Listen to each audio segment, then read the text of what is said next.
Hello, everyone. Welcome. We're just waiting for a few more people to come through.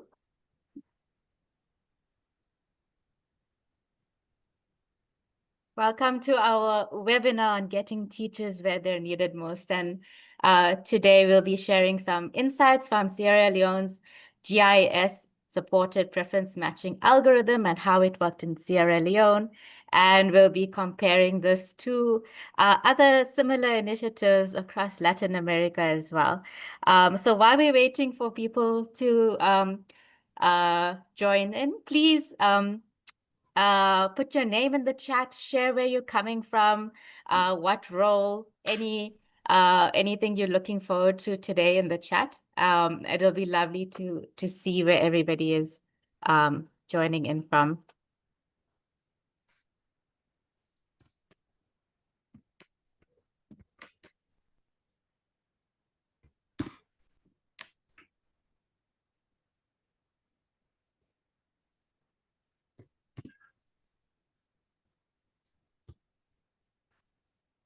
So I guess just while we're waiting for everyone to come in, just a few housekeeping announcements.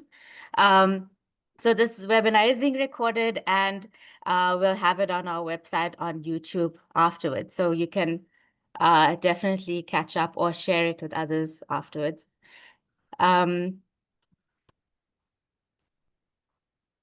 We have some, okay, here we go. Bryony Nicholson, of course, Bryony from Brink, from the Cold UK today, Carrie Stout from the Learning Generation Initiative located in Puerto Rico, Taylor Stephen, Kalelo Consulting in South Africa, where I'm from. Great, lovely to see such a diversity of people coming through. Great. So I'm going to kick us off so long and just tell you a little bit more about the webinar while people join through. So we have a great lineup of speakers today. I'll be your moderator for today. I'm Taskeen Adam from the EdTech Hub, and we'll be joined by Katie Godwin from the Learning Generation Initiative, Chairman Lance Kaifala from Sierra Leone's Teacher Service Commission. We have Madeline, the Sierra Leone country lead from EdTech Hub, and Thomas from Fab Inc. And then we are honored to be we are honored to have Gregory Alakwa actually join in from the Inter-American Development Bank as a discussant who will reflect on our findings and share a bit more from his experiences in other parts of the world. Before I move on, I have to do the classic shout out. This is our final dissemination webinar of, I think, something almost 4 years of research. We've had so many partners along the way. We've learned so much with so many people in quite a collaborative partnership across government and research and implementation partners. So these too many names to mention them all, but we definitely wanted to put them up somewhere. People from EdTech Hub, Fab Inc., Educate, the Teacher Service Commission, Learning Generation Initiative, ODI, IIT in Calcutta, and CGA Technologies that helped to develop some of the software.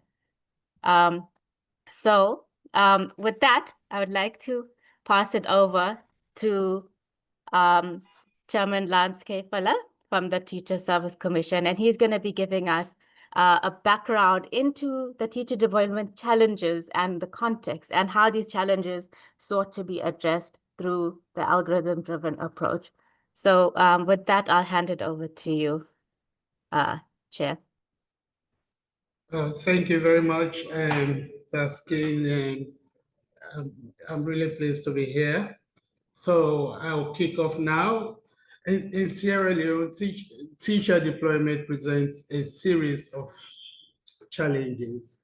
For example, fewer qualified teachers in remote schools, because teachers are not even staying in the schools that they have been deployed, higher teacher turnover in certain regions, and because they are also coming back straight away as they have been deployed because they want to come to amenities. Secondary school teachers lack teachers in specific subjects. For example, in the STEM areas, people are gravitating more towards the social sciences like social studies, civic education, and not in the sciences. So this is a real problem. Hard to reach schools have fewer female teachers, and that is because of socioeconomic and probably religious problems as well, religious issues in those areas.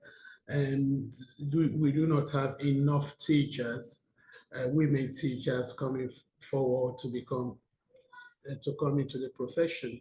So unfair distribution of teachers across the country before the algorithm was actually brought on board.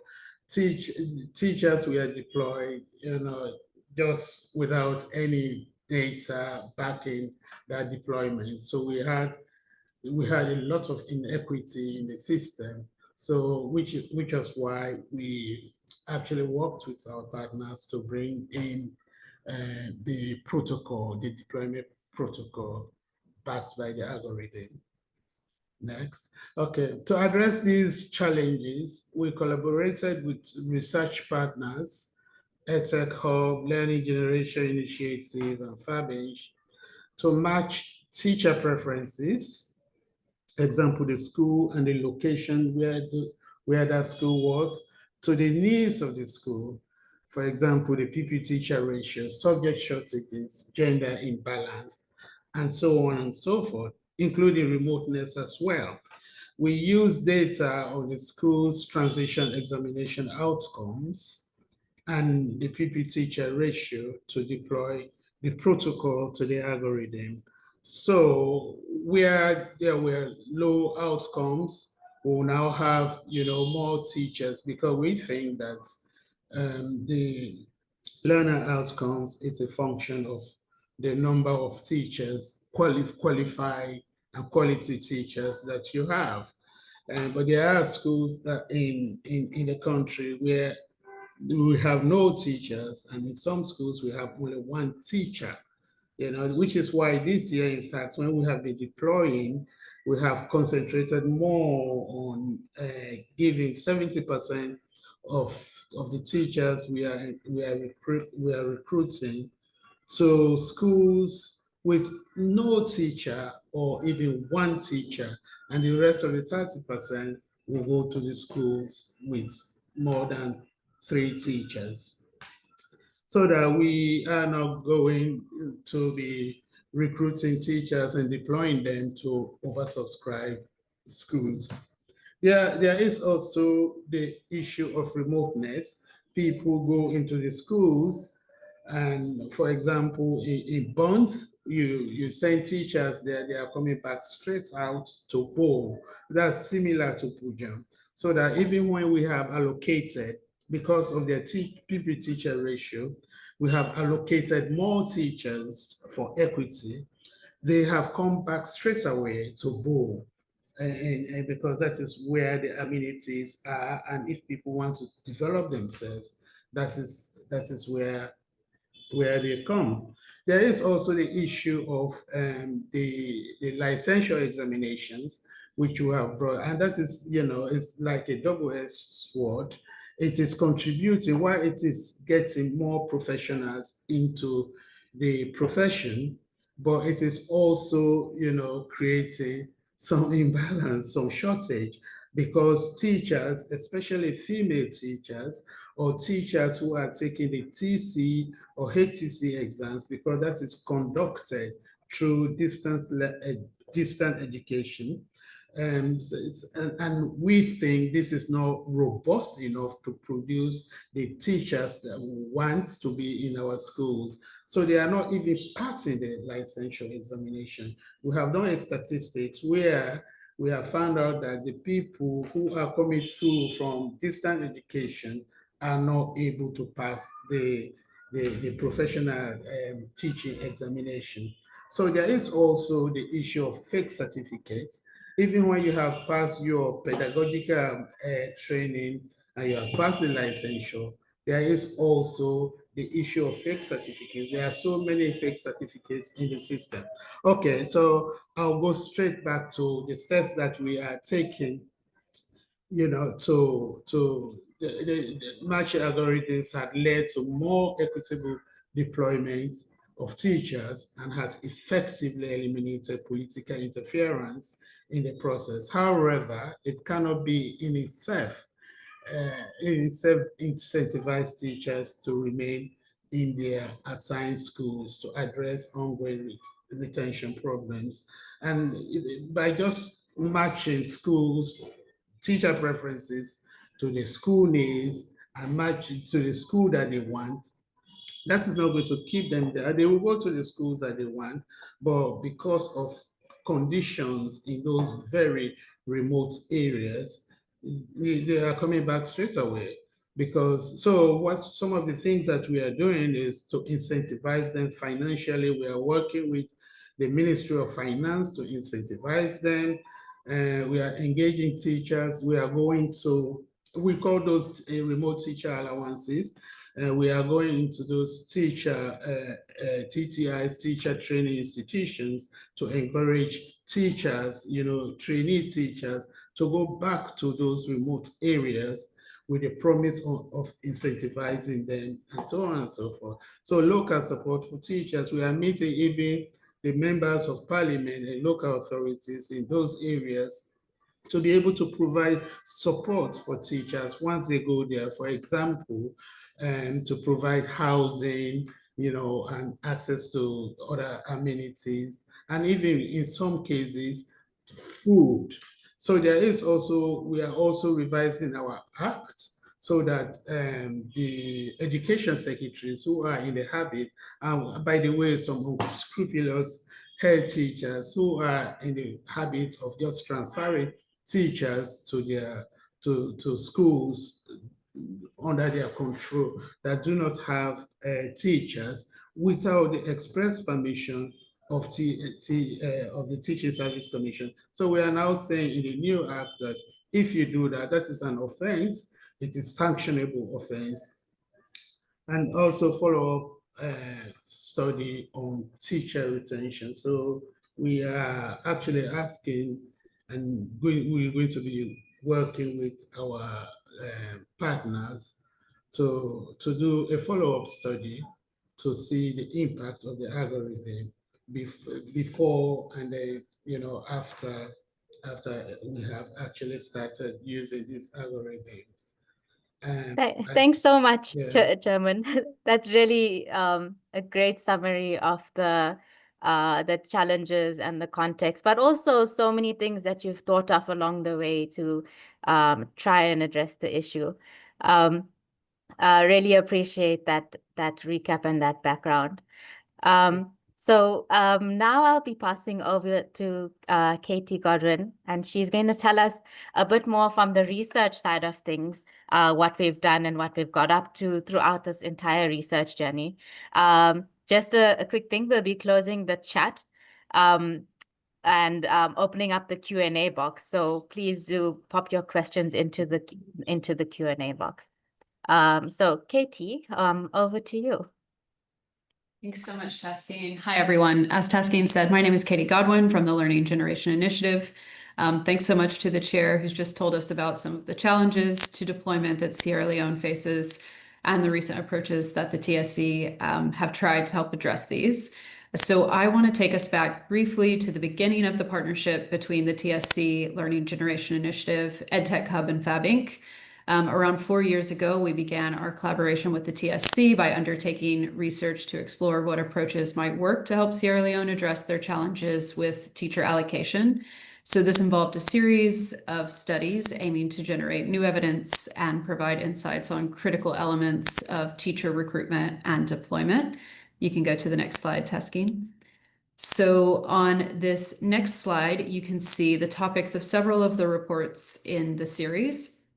We started with a qualitative study looking at teacher preferences on why they choose to teach in a certain school and what influences their decision to stay in a school or move. We did a similar study on school leader preferences for school location. Then we also looked at national teacher mobility patterns and retention rates to see if teachers were in fact changing schools and what kind of changes they were making.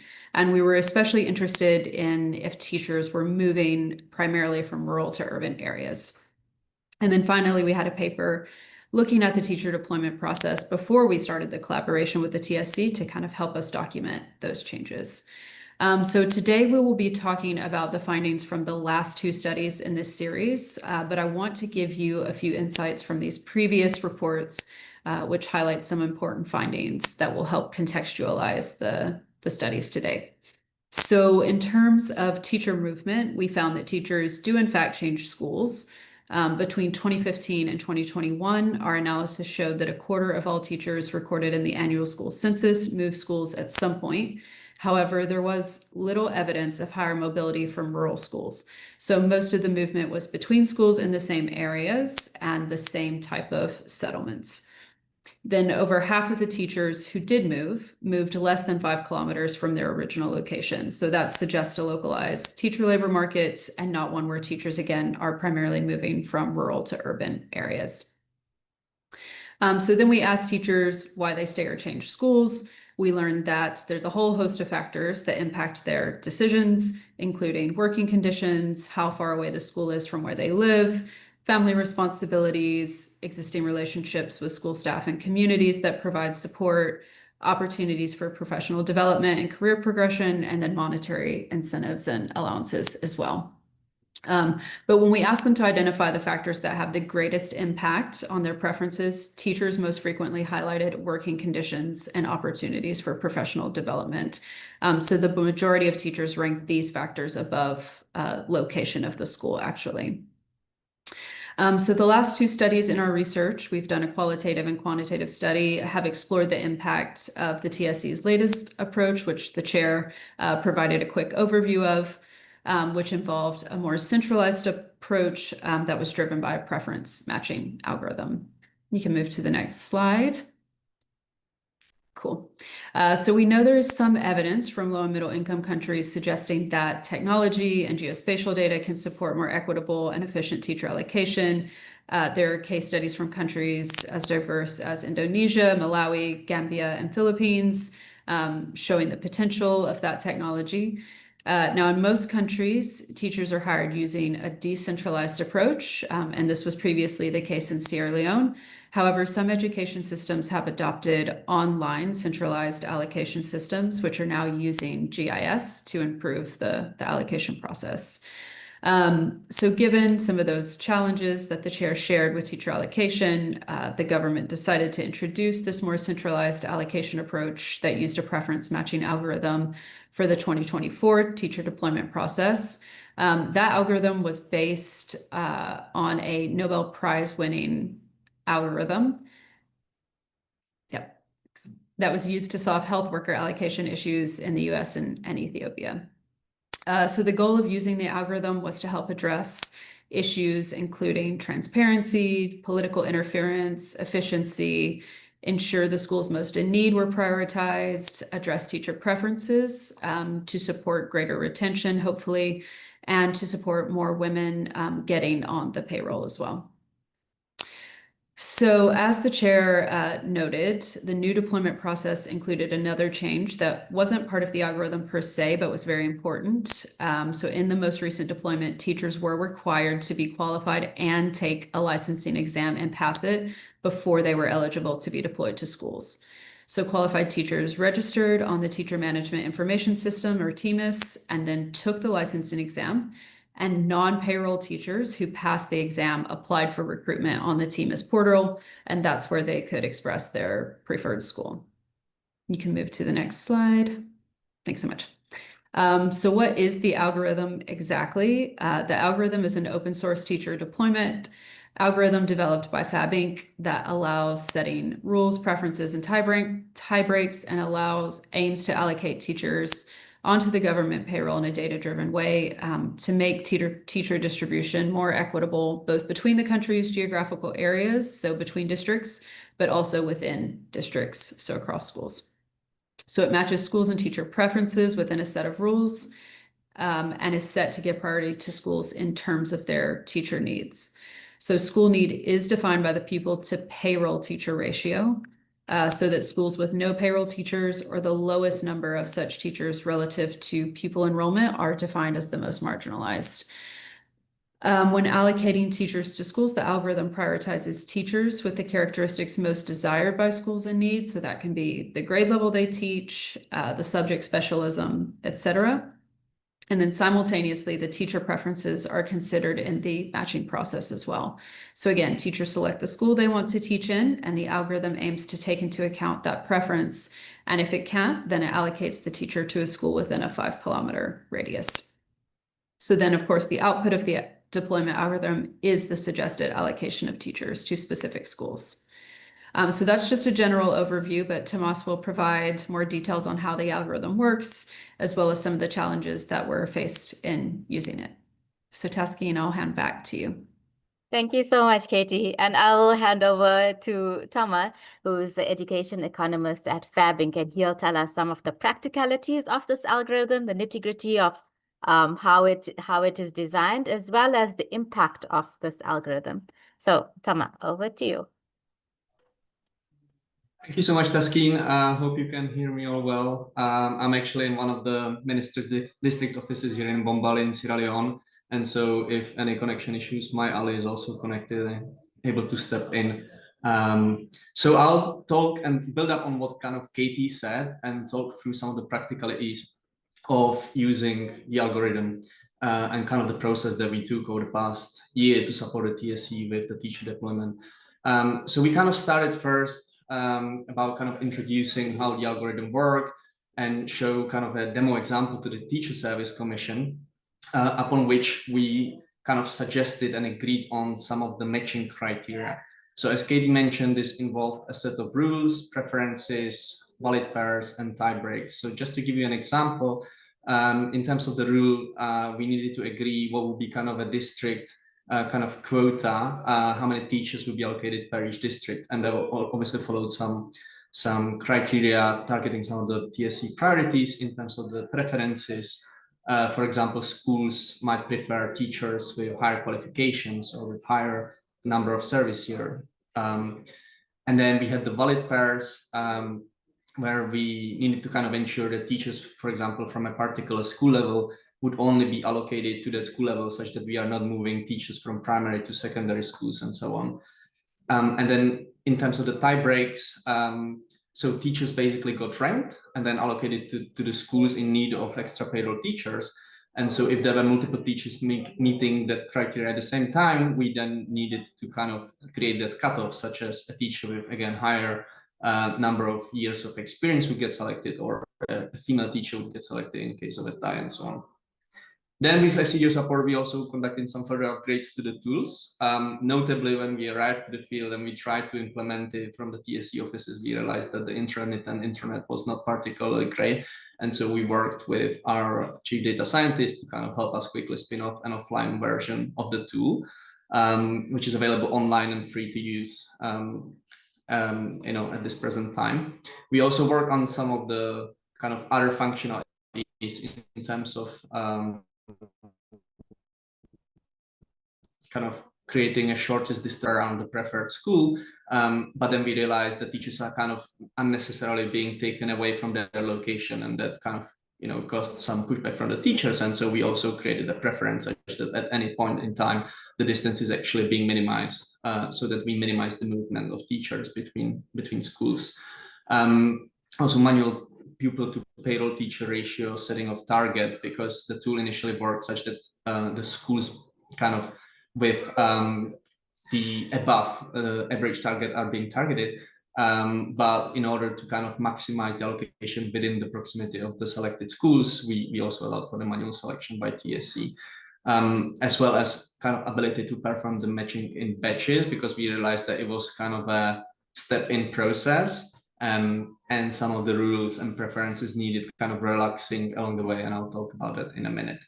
And then we conducted around 6 working sessions with the TSC, so that the directors actually understand the tool in greater level of detail and are able to operate it themselves. Next slide, please. So the matching algorithm is very flexible. As I said, it's available online, can be used in other countries and contexts. It can include a range of criteria, so to speak, the TSC priorities. So we need to kind of scope that with the directors and with the chair to understand what those priorities are. And then as long as the data source is kind of available to back that up, that can be used as an input file and can be utilized as part of the process. So one of the priorities, for example, was that only licensed teachers would be considered for the deployment, right? And so we kind of consume the TMIS data that our colleagues from CGA helped to develop to serve as the input file so that we can ensure that priority is met. And so it can also be adapted to different data sources and priorities. So initially we started working off the annual school census, but then actually we also brought in kind of the TMIS data later on. Next slide, please.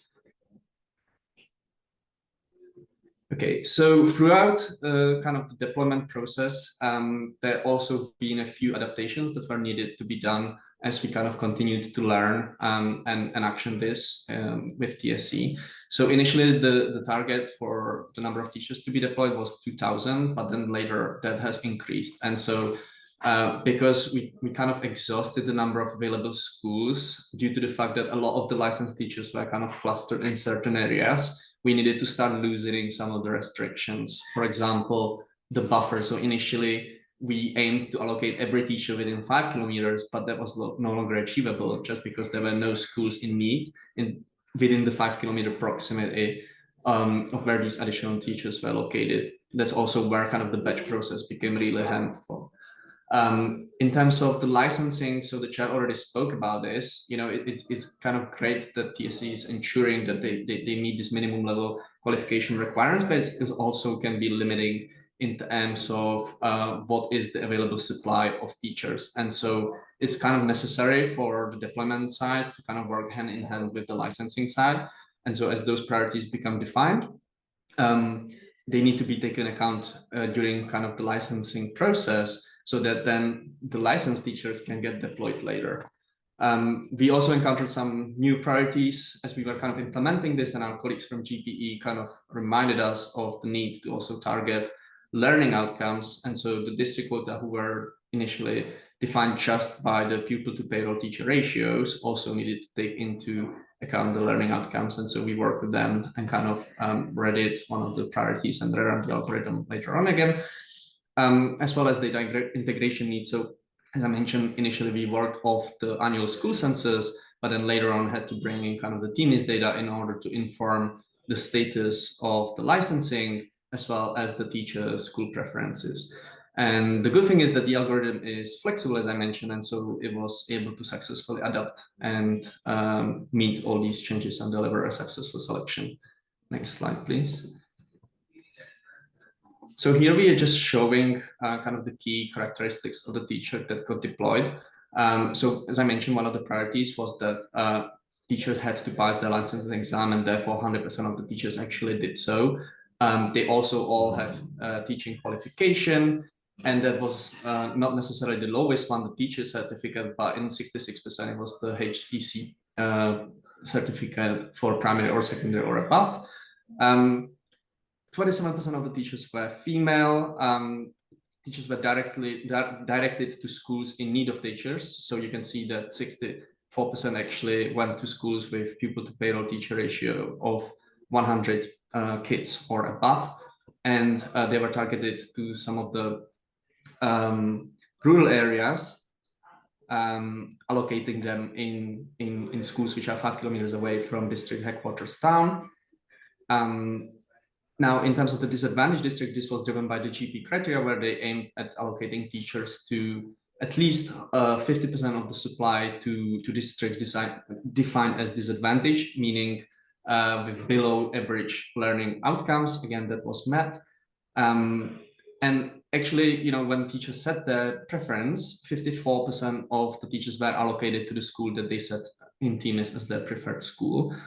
And then 93% overall of the teachers were allocated either to their school of preference or to within 5 kilometers of their preferred school. So the movement was kind of minimized as much as possible. And so this last slide just summarizes kind of the TSC priorities and how did the algorithm score it against those. And so we see that all teachers have passed the licensing exam. We are getting more qualified teachers onto the government payroll. So 66% of the teachers had kind of that higher teaching certificate versus 56% of the existing workforce on payroll. Teachers are being directed to schools with worse people to payroll teacher ratios. So where there is a small kind of higher ratio of kids per qualified licensed teacher. They're also being directed to more remote schools, to districts that are defined as disadvantaged under the GP Compact. And the kind of only area for improvement where TSC priority was to target more female teachers that was not necessarily met here is on the female teachers, and that is kind of directly informed by licensing. So again, it goes back to what I said in terms of the deployment really work hand in hand with the licensing, so that if more female teachers get licensed, then also more female teachers can get deployed onto the payroll. So I'll stop there. I just want to say, this was the first implementation of the matching algorithm in Sierra Leone, and it's already demonstrating various benefits for the Teacher Service Commission. So we are, grateful, and it's great to see that TSC is committing and using data for decision making going forward. So thank you. Thank you so much, Thomas. Thank you so much. So I think that presentation just really shows us what an iterative process it is to deliver. It's not just a once-off running an algorithm, but really takes multiple rounds of iteration. I'll now hand over to Madeleine, Sierra Leone country lead at the EdTech Hub, who will take us through some of the qualitative findings, complementing what we've just heard on the quantitative side. Over to you, Madeleine. Thank you, Taskin. Hi, everyone. So after the teachers were deployed in January of 2025, EdTech Hub led a qualitative research together with LGI to evaluate the impact of the new deployment system and how it affected decision-making. So we interviewed a wide range of central government officials, deputy district directors of the TSC, school leaders, and teachers. And the aim of the research was to evaluate the impact of the new deployment algorithm. And to do this, we designed semi-structured research instruments which focused on the deployment goals and priorities, the deployment process, communication and transparency, and expectation and impact. We interviewed 15 of the 16 deputy district directors of the TSC, 7 central government officials, 6 school leaders, and 7 teachers. Next slide, please. So our qualitative research revealed the following findings on the implementation of the algorithm in 2024. So it's improved efficiency and cost savings, it's reduced political interference, it's led to increased transparency, there was more equitable deployment of teachers, it shifted power from the district level to the central level, the TSC, and we also noticed a lack of capacity to manage the new technological requirements of the system. There was breakdown in communication among the stakeholders involved in the entire process, and there was system constraints and data limitations. Next slide, please. So of these 8 findings, we'll deep dive into 4 that we believe are more relevant to our discussion today. So one is the reduction in political interference. So with this new system, senior management and officials cannot influence deployment under this new system. That is, they cannot, based on their personal relationship with teachers, decide which teachers should be deployed to a particular school or district. So it gave the TSC ease to do their job. And then also MPs or ministers can no longer influence the recruitment or deployment process. They are simply referred to the examination requirements. In one of our interviews, one of the officials who spoke to told us about how a particular official called and was asking for a relative to be added to the payroll, and he just told them that tell your relative to write the exam, pass the exam, and once they pass the exam, they will be deployed. So, and they said before the algorithm, they will have felt pressured to ensure that this particular teacher or relative of a politician is added to the payroll. But now with this one, with the algorithm, you write the exam online, it's marked online, and then you get your results. Once you pass, you're deployed to a school. One of the key strengths of the algorithm also is that it increased the transparency in the deployment process. So with the new process, the TSC noted that they can, again, simply reference the online system to show what has been done and by whom, which helps reduce ambiguity and made decisions easier to justify. By this, we mean if a much larger district gets less teachers than the smaller ones, it's just easier to explain that it's the algorithm because there is now data backing these decisions. Several officials also noted that the process was more objective and it removed the pressure they previously faced from political actors trying to influence placement. Another example is a particular person we spoke to said that before, if a family member or a politician calls and says that this teacher has to be deployed to a particular school, these are requests that before they were difficult to say no to. You just have to honor them. But now with the algorithm, it's easier to just make a decision and justify the decision that is being made. But it's important to know that though it increased transparency, this increased transparency was not fully experienced by all stakeholders. So many district directors and school leaders and teachers did not fully understand how the algorithm works, which limited the system's perceived fairness. So while the process was more transparent at the center, that clarity did not always extend to the relevant stakeholders. Next slide, please. So not enough for the system constraints and data limitation. What led to this was that not enough teachers initially passed the exams. So this meant that instead of selecting 2,000 teachers from a pool of 55,000 non-payroll teachers, the selection was made from 2,341 available teachers who passed the exams after several rounds of exams were held, which also delayed the deployment process because they had to do more than one examination to get up to 2,000 teachers to pass the licensure exam. Also, because not enough teachers passed the exams, the quotas that were given to districts had to be revised. So based on the pupil to payroll teacher ratio, quotas were given to districts as to the number of teachers that they should get. But in most of these districts with high quotas, not enough teachers passed the exams. So because of that, teachers had to be moved from other districts to fill up the quotas of this district that did not have enough teachers passing their exams.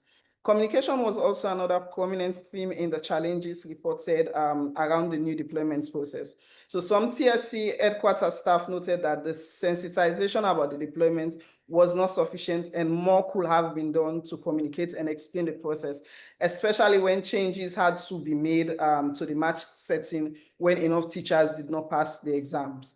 And then there's also inconsistent communication about the new process. So it is unclear what type of communication actually took place because respondents interviewed at different levels have varying degrees and types of communication activities. And some teachers even reported not properly informed about their placement. You had one teacher who at the time had to split his time between his new school and the old school where he was volunteering because there was no clear communication as to when he should stop working here and start at the new school. So based on the, next slide, please. So based on the findings of both studies, we present the following recommendations. First, we emphasize the importance of strengthening communication. So district directors and teachers were unclear how the algorithm worked and how final decisions were made. Clearer explanation and more inclusive communication could build trust and improve acceptance. The TSC has already started working on this. In January, they held, in July of this year, they held a workshop with these district directors and we presented the findings of these studies. And FABINC also took them through the deployment process that will be used for the 2025 academic year. Second, there is a need to clarify governance rules. So the shift in decision from the districts to the central level created some confusion. So clear guidelines about who is responsible for what will help to ensure that there is smoother implementation. Third, we recommend building long-term capacity, both in terms of digital literacy of teachers and technical skills within the TSC to manage the algorithm independently. Currently, the system is heavily reliant on external technical support, which raises sustainability concerns. So when we spoke to some of the teachers, they said they did not know until they walked into the hall, they did not know that they were going to do the exams online. They thought it was paper-based. So most of them did not know how to use these devices. So that also affected the examination results. So digital training for literacy training for some of these teachers could help. We also highlights the need for planning and coordination and enhanced teacher data systems. So the TSC should apply the lessons learned from the initial implementation to better coordinate activities and timelines across stages of the next deployment cycle, which, as I said, they've already started doing that. And then improvements in data accuracy could also be done by linking the data from the teacher management information system and the annual school census using unique identifiers. Thank you. Thank you so much, Madeline. It really shows the importance of not just thinking of this as a technical solution, but an entire ecosystem of actors that need proper support and communication. So next, I have the privilege of introducing Gregory Elecqua, who is the principal economist in the education division of the Inter-American Development Bank. And today he's going to be our discussant. I'll actually stop sharing so you can share your own slides. Yes, he'll be reflecting on our findings in our research and comparing this to initiatives in Latin America. So Gregory, over to you for a whistle-stop tour of Ecuador, Peru, Chile, Colombia, and more. Thank Great. you. Can you hear me okay? Yes, Yeah? perfectly. Okay, great. Great. Thank you so much. Really, it was a pleasure. I enjoyed the reports, and I want to congratulate the government and the team for introducing such an innovative and important policy in Sierra Leone. Very few countries around the world have done this. And so I just want to start by congratulating the team. And I'm going to focus my comments on different aspects that haven't been discussed, kind of reflecting on my experience on working on centralized assignment systems in Latin America. So congratulations, and I'm gonna start with just one brief slide of motivation. And this is actually a real, these are real scenes of in Latin America, actually in the provincia of Buenos Aires, in a province outside of the capital, Argentina. This guy on the top is actually, those are files of teacher applications. And below, that's a hall in the same place where teachers would go in and they would call them one by one so they could discuss the options that they have and where they're going to apply. So this, in our experience, and we've mapped this in Latin America, we've done lots of research in Brazil and other places, and basically the way it works in most places around the world is teachers apply to schools or the ministry or the districts, and the process is really opaque and cumbersome, as you guys have previous presenters mentioned. There are serious efficiency issues. Schools that invest excessive hours, like this guy here, in reviewing applications and assigning teachers. It's not efficient. And teachers also encounter time-consuming and unclear and not very transparent processes, and this results in lots of inequalities. Disadvantaged schools struggle to attract qualified candidates, often resorting to hire less qualified or temporary hires. The way the systems that we've worked in, and I'm going to come back to this in more detail, they post their vacancies with some information, teachers review and rank them, and then they apply. And then there's an automatic assignment based on usually other preferences. And they also consider teachers' scores on licensing exams, as they did in Sierra Leone, and sometimes they incorporate other priorities as well. And then we use deferred acceptance algorithms. So In the region, centralized assignment, we only have it in Ecuador, Peru, the city of Sao Paulo, and some other places in Brazil. They're starting to incorporate this. What we found is this has improved the match with schools, has produced significant cost savings, but there are persistent inequities and inefficiencies as well, which I'm gonna show some of the solutions that we've come up with. So first, I'm going to center my comments on the deployment algorithm, some evidence on how to achieve greater equity and efficiency that may be useful. And also, I wanted to reflect a little bit on increasing female teacher participation and maybe some evidence on that.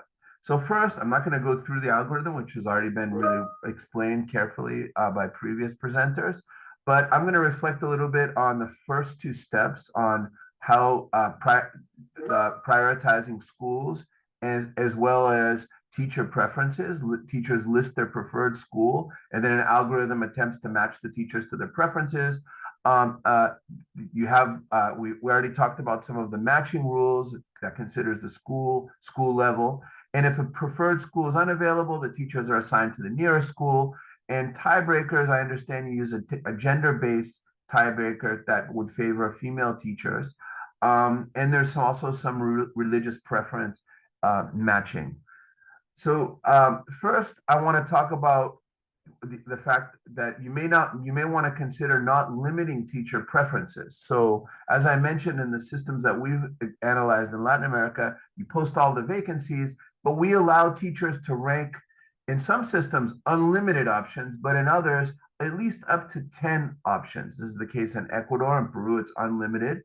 And the reason is that when you truncate preferences, this often encourages teachers to engage in strategic behavior. So they may apply to less desirable schools, maybe not the schools that they really want, to increase their probability of being accepted.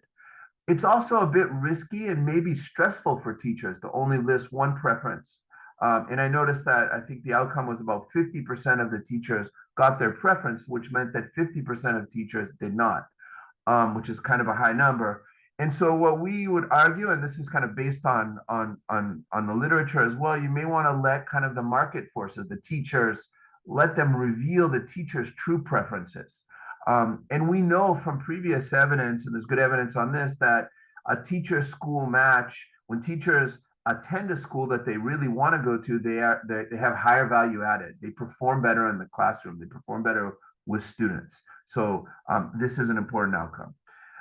So kind of the systems that we've worked on and we've proposed and worked on system with governments to move to over time is teachers can rank as many schools as they want, or maybe up to at least 10.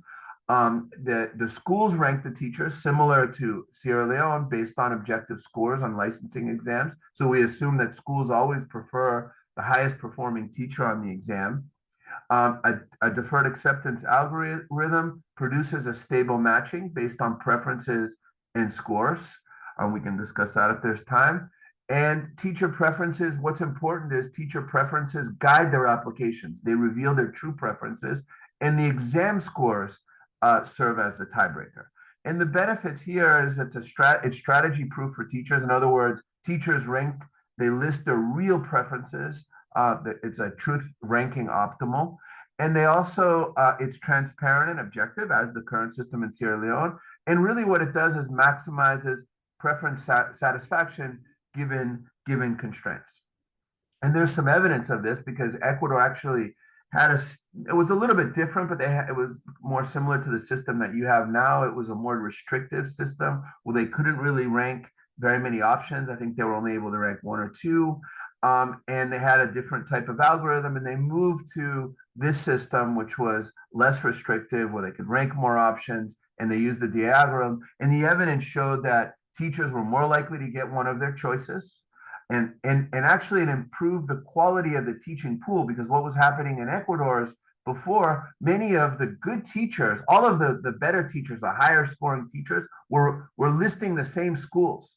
And so many of them were being displaced and not getting schools. So a lot of the best teachers were not getting schools. So when they changed it to this new system, this improved the quality of the teaching pool.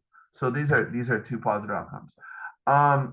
Also, I just wanted to mention, I know I don't have that much time. I think this is important though, that the female tiebreaker, I think, is a little problematic. It also didn't have much of an impact because it kind of goes against the principle that schools prefer the highest performing candidate, which is gender neutral. So using gender as a tiebreaker may conflict a little bit with this meritocratic selection. And it's maybe unclear. Schools always prefer a female candidate or if they prefer a better candidate. So this may undermine the transparency of the system. And you may want to think of other solutions, which if I have time, I'll come back to. How to achieve greater equity and efficiency. And I saw some of this in your reports. Of course, this is expensive, but monetary incentives, paying teachers more to compensate for the more difficult working systems to work in disadvantaged schools are effective. They can be very effective. And there's rigorous causal evidence of this in Chile, Peru, and Brazil, but they're very expensive. So these programs are usually over 15 or 16 and up to 30% over teachers' base salaries. So for them to work, they need to be significant incentives. And Peru also has a career path incentive.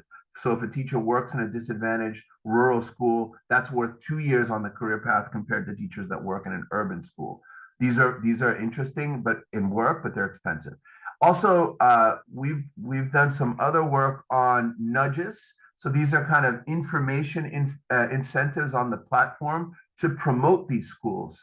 I don't have time to go into detail. I'm happy to share this work, but where you make the information very salient about the schools if there's a monetary or other kind of incentive, and we use some other highlighting the altruistic motivations, the impact the teachers could have on the school. And we found that these had moderate impacts and were essentially zero cost. They costed zero, so these are definitely highly recommended to do.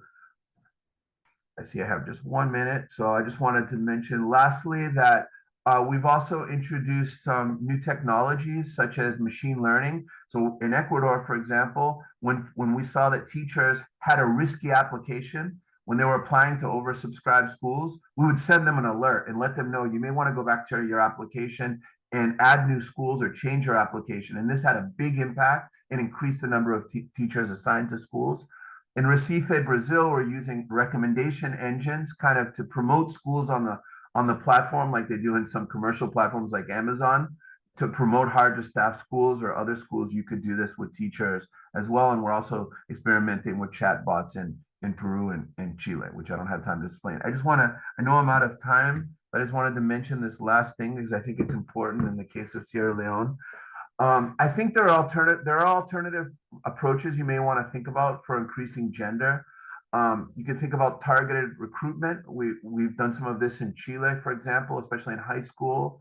In early childhood, we do it for men. We thought about doing this actually. There's also scholarships you could give. There are incentive structures, which I've already mentioned. Housing in Guyana, which is really important for women teachers, female teachers. You may also want to think about reviewing the licensing weights.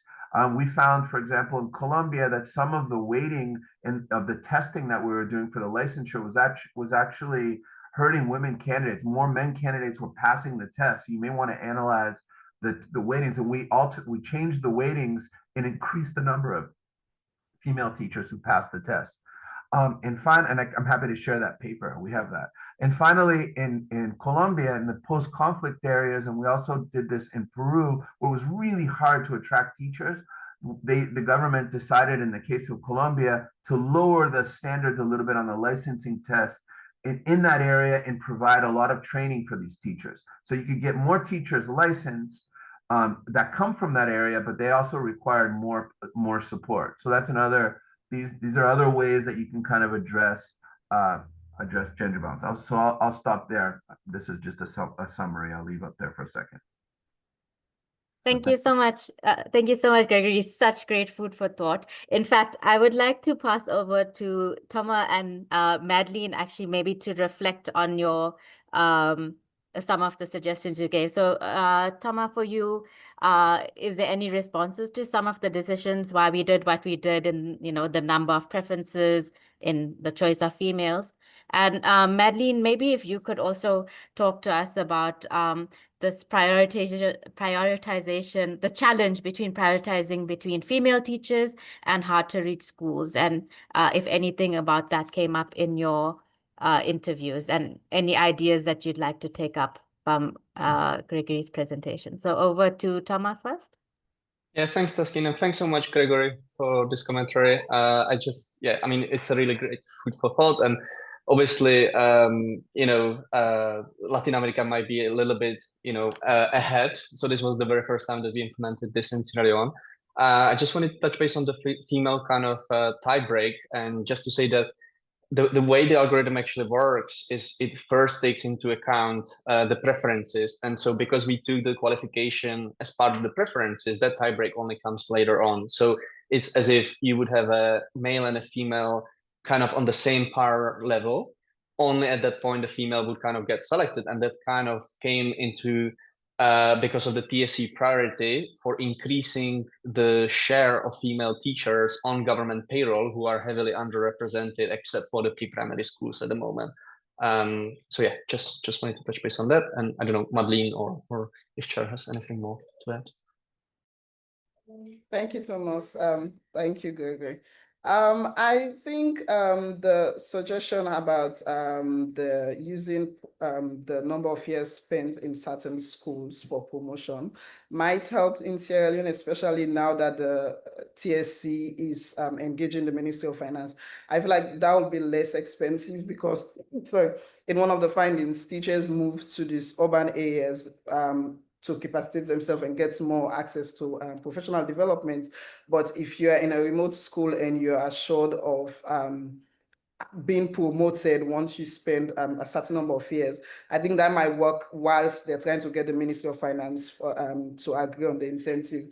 Because currently what the policy that they have is after you spend 3 years in these remote schools, you qualify for relocation to schools in the urban areas, which is also affecting the deployment process, because once teachers in the school are there for 3 years and they have the PIN code, they request to be deployed to another school, and you have to deploy them because they've met the criteria to be deployed. And then also another thing that came up, another suggestion that could help is where teachers are informed that a particular school is oversubscribed. Because one challenge we had, teachers, before the deployment, teachers and district directors were informed that this is how the process will work.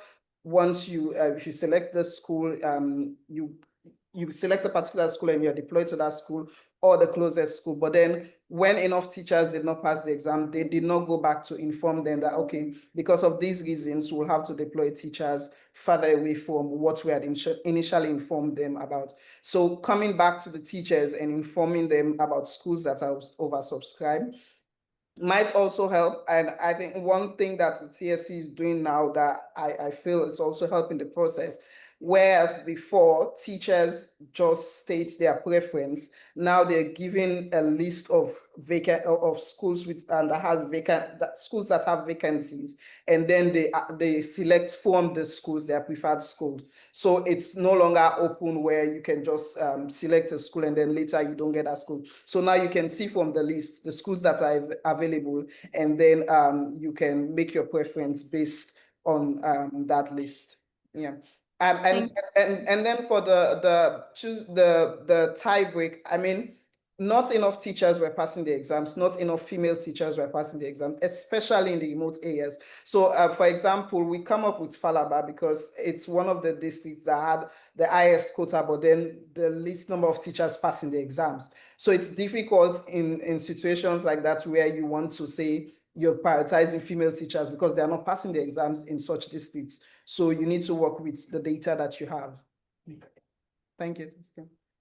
Thank you, Madeline. We're at time. I'm going to ask each speaker to give me one sentence or one phrase of a lesson learned that you think others could take away with, would benefit from. So Katie, over to you. One quick flash answer. I guess just, yeah, when we think about strategies to support increasing the share of female Teachers, especially in remote and rural areas, I think it's, yeah, just really important that we consider what matters most to those teachers. So professional development, yeah, and considerations for whether they need to travel, be far from families and things like that. Thanks so much, Taskin.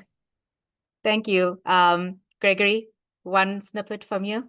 I think a low hanging, I learned a lot, so thank you again for letting me to comment on this.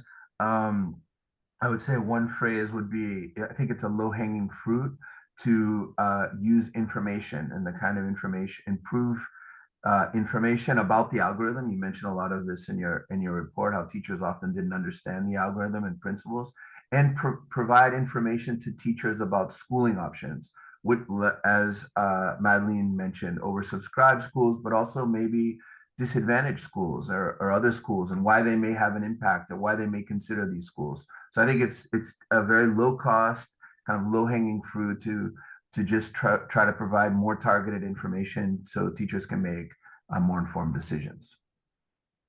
Thank you so much, Madeline and Chairman. I think you're sitting next to Madeline now. One quick recommendation from you. Okay, you can go first, please. One quick recommendation on what people can learn from this. Oh, well, well, we have come this far, and I think we are making really great strides. But how we take this forward is what I'm looking forward to from LGI and Fabinj to support us with the impact. I know we have feeding problems, but we'll overcome them. Thank you. For me, one thing that I found out from this research is that communication, continuous communication and engagement is key, because I mean, we had everything mapped out, but then the reality was completely different from what we thought the algorithm would do. So that continuous engagement with the relevant stakeholders will greatly help. Like at each stage, there are changes. We're supposed to go back, inform them, and engage them on this process. I think that's something that will greatly help wherever this algorithm is being implemented next. Yeah, thank you. Thank you so much. And Thomas, I think over to you. Yeah. Thanks. Yeah, I mean, for me, really, I think people should realize that implementing a data-driven recruitment process is not kind of a one-off task. Building on what Gregory said, it requires stakeholder engagement, it requires adaptation to new priorities, data challenges. And so people might often think that it only takes a few clicks to set up the algorithm criteria, you click go, and it spits off the result, but oftentimes it's not as much. And the linkages also between TSC departments are really crucial, as I mentioned, between kind of the licensure as well as the teacher recruitment. So I'll leave you with that. Thank you. Thank you so much. And thank you for everyone who attended. I know a lot of technical questions were asked in the chat, so I thought they were better answered in writing with hyperlinks and things. You have a link to all of our reports where you can find much more details and rigorous evidence. Thank you so much for your time. Apologies for going a bit over time, but please contact us if you would like to find out more about the research. Take care and have a good rest of day. Thank you, everyone.